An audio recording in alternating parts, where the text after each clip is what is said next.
அன்புமிகு பேரவைத் தலைவர் அவர்களே, மக்களே மக்களுக்காக மக்களால் நடத்தும் ஆட்சி மக்களாட்சி என்றார் அமெரிக்க முன்னாள் குடியரசுத் தலைவர் திரு ஆப்ரஹாம் லிங்கன்.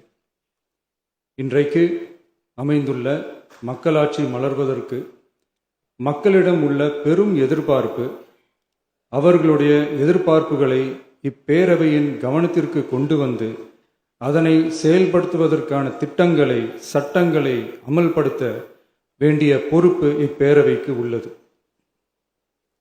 அதிகமான மக்கள் அதிக நன்மைகளை இந்த ஆட்சி காலத்தில் நன்மை பெற்றுள்ளார்கள் என்கிற வகையில் நம்முடைய செயல்பாடுகள் அமைய வேண்டும்.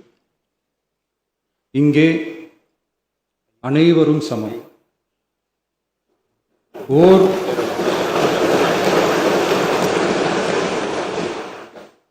ஓர் உறுப்பினரை கொண்ட கட்சிகள் இங்கே இடம் பெற்றிருந்தாலும் அவர்களுடைய கருத்துகளுக்கும் அதிக எண்ணிக்கை பெற்ற தமிழக வெற்றிக் கழக உறுப்பினர்கள் தெரிவிக்கும் கருத்துகளுக்கும் சமமாகவே மதிப்பளிக்கப்பட்டு நல்லவை ஏற்கப்பட்டு அல்லவை நிராகரிக்கப்பட்டு ஜனநாயகத்தின் இதயமாகவும் மூளையாகவும் இப்பேரவை செயல்பட வேண்டும்.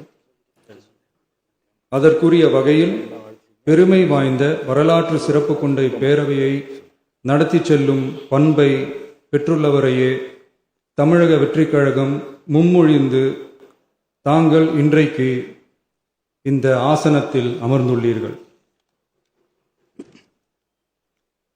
மாண்புமிகு பேரவைத் தலைவர் அவர்களே, தாங்கள் பேரவைத் தலைவராக ஒருமனதாக தேர்ந்தெடுக்கப்பட்டுள்ளீர்கள். தங்களை இந்த ஆசனத்தில் மாண்புமிகு பேரவை முன்னவரும் எதிர்க்கட்சி தலைவரும் தங்களுடைய கரங்களை பிடித்து அழைத்து சென்று அமர வைத்தார்கள். இந்த சம்பிரதாயம் எப்படி வந்தது என்று சொன்னால் சுவாரஸ்யமாக இருக்கும். பெரிய வரலாறு சம்பவத்தில் உள்ளது. இங்கிலாந்து நாட்டில் உள்ள பாராளுமன்ற நடைமுறைகளை போன்றதே நம்முடைய பாராளுமன்ற நடைமுறைகளும். மன்னராட்சி இருந்த காலத்திலேயே அங்க பாராளுமன்றம் இயங்கியுள்ளது. அக்காலத்தில் அனைத்து அதிகாரங்களையும் பெற்ற மன்னரும் இருந்தார், பாராளுமன்றமும் இயங்கியது.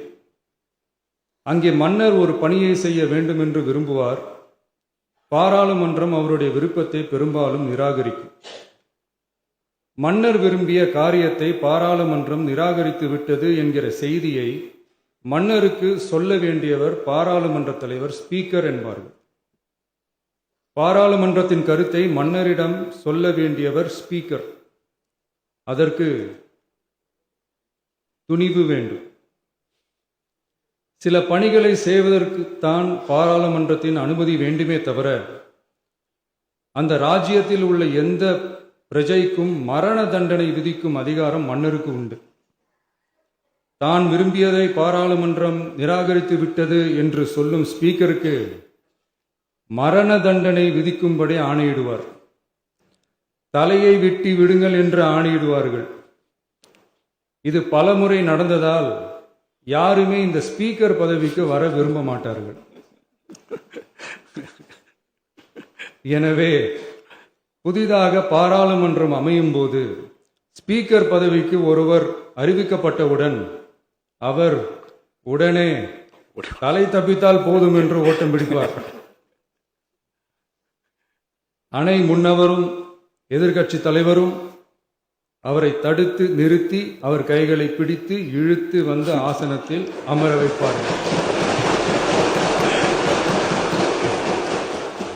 இதுதான் அந்த காலத்தில் இருந்து வந்த மரபு.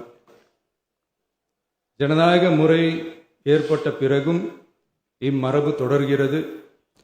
நிச்சயமாக தமிழக வெற்றிக் கழக உறுப்பினர்கள் அனைவருமே உங்களுக்கு உதவிகரமாகவே இருப்பார்கள் என்கிற வாக்குறுதியை இந்நேரத்தில் அளிக்க விரும்புகிறேன். பேரவையின் மாண்பையும் கண்ணியத்தையும் பேரவை உறுப்பினர்களின் கண்ணியத்தையும் காக்க வேண்டிய பொறுப்பை உங்களிடத்தில் ஒப்படைத்திருக்கிறார்கள். தற்காலிக பேரவைத் தலைவர் பொறுப்பில் மிக சிறப்பாக பணியாற்றிய நம்முடைய உறுப்பினர் திரு மூவி கருப்பையா அவர்களை சந்திக்க நேற்றுக்கு சென்றிருந்தேன். அங்கே முந்தைய பேரவைத் தலைவர்கள் படங்களை கண்ணுற்ற போது, அவர்களை பற்றி அறிந்த போது உண்மையிலே எனக்கு பெருமிதம் தந்தது.